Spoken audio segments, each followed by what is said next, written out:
In this lesson, I want to show you an example of how absolute references can lead to a macro not functioning as expected. So let's begin by creating a sample data set. I'm just going to do a column of regular numbers.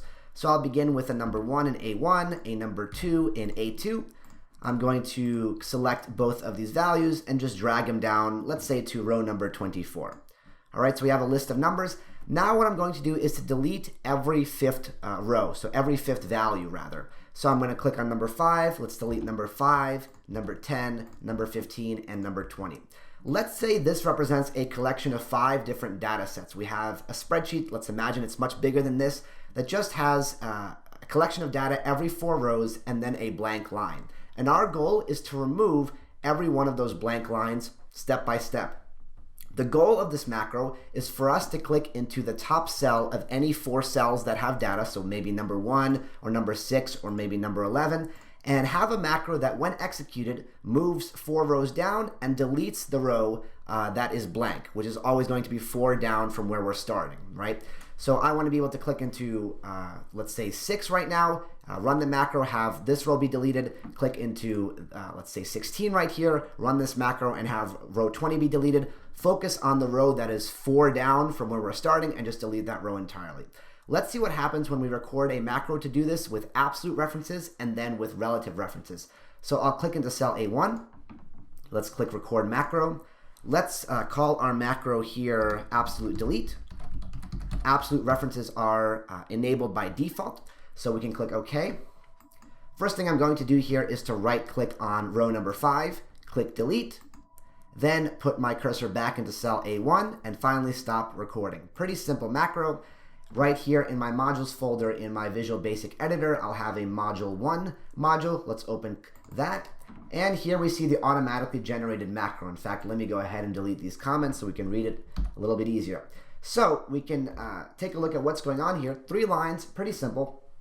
First step is we're selecting row number 5. And this actually is going to be where our problem is going to occur, because we can see that row number 5 is absolutely referenced. It's explicitly written down that it's row number 5.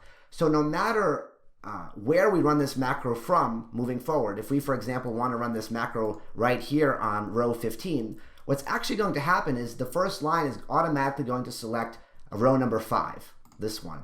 And the next line of code is with the selection, which represents our row, we're going to delete it and shift all of these cells up. This is where everything is going to go wrong, because rather than deleting the 5th row below from where we're starting, we're automatically going to delete row number 5. So for example, let's say I start right here in cell A5, and I think I'm going to delete this row below, row number 9. When I execute this macro by going to macros, finding this absolute delete macro, clicking run, well, we can see things don't go as expected. We actually lose a value. That value is number 6. It's now completely gone. It was in the position of row number 5. It's been deleted. It's now lost. Our macro isn't working as expected because of absolute references. So this is how absolute references can lead us astray. So now let's take a look at how we can fix this problem using relative references. The first thing I want to do is to bring our data back into its original shape. So I'm going to highlight all of the values below. Let's once again create a little bit of a longer data set right here. So let's just drag it down to row 24. Let's delete lines 5. Let's do row 10, row 15, and row 20, all of the 5s. Once again, let's place our cursor in cell A1.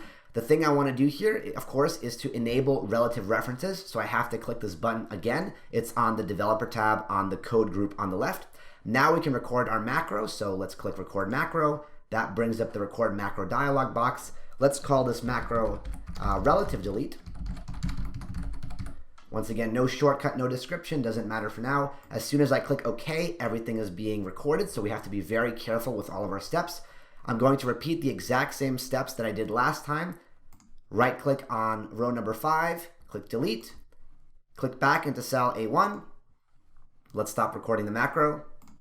All right, so there's our code on the right side. Let me go ahead and once again remove the comments. Let me also scroll up so we can see the difference between what's going on here. So as a reminder, the syntax here is not incredibly important. I know that this is a lot of code to take in, so it doesn't really matter if everything is understandable. We can take a look at the difference between these two macros above and below each other.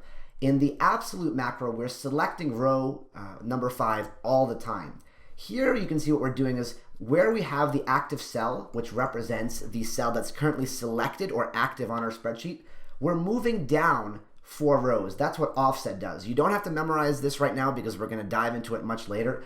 But essentially what we're doing here is no matter where we are in the spreadsheet, we're moving 4 rows down dynamically from that cell. That cell could be anywhere. It can be cell A1, it could be cell G7, it can be cell Z26. It doesn't matter. We're moving 4 rows down.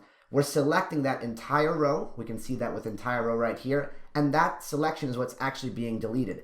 You can see selection delete with the shift right here, XL up, is the exact same line as we have right here. So the deletion step is exactly the same.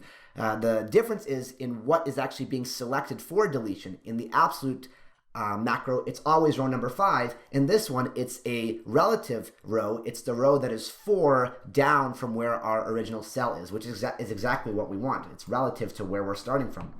So now, if I click into cell A5, that's the top of a code block or a data block to be more precise. And now I want to delete row number 9 because it's 4 down from where I'm starting. If I go to macros and I execute relative delete, let's click this. Everything works as expected. I've deleted the row that is 4 down from where I'm starting from. So now if I click into this cell, again, that's the top of my next block of data. Once again, go into macros. Once again, execute relative delete. We click run. The next one is deleted. One more time, we're going to click into cell A13. That's the beginning of the next block of 4. Let's go into macros, relative delete, run. Everything is working exactly as expected. And if we, of course, had a keyboard shortcut, we can just hold it in place, and that would execute this over and over and over and delete every 5th row automatically. So hopefully this lesson will serve to reinforce the idea of how relative references work. They are relative or based off of where you're starting from. They're dynamically created. Where we're starting from, that cell is used as the basis for figuring out where you're going.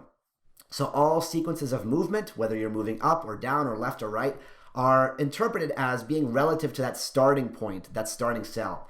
In comparison with absolute references, everything is absolute. So if you go into cell C3, VBA will look into that as literally cell C3 every single time. In this example, Excel interpreted our deletion of row number 5 as the deletion of row explicitly number 5, specifically row number 5. Not the row that was 4 below where we started from, that's relative, but actually explicitly row number 5. That's what absolute references do. It's absolute, it's predetermined. You can think about what the word absolute means. It means kind of fixed in place. That's exactly how these references work. They're always targeting the exact same location, the same cell, the same column, the same row, etc. Relative references, which is going to be the one you tend to use more often than not whenever you're recording macros, targets things dynamically, which makes it a much more powerful and flexible choice when recording macros.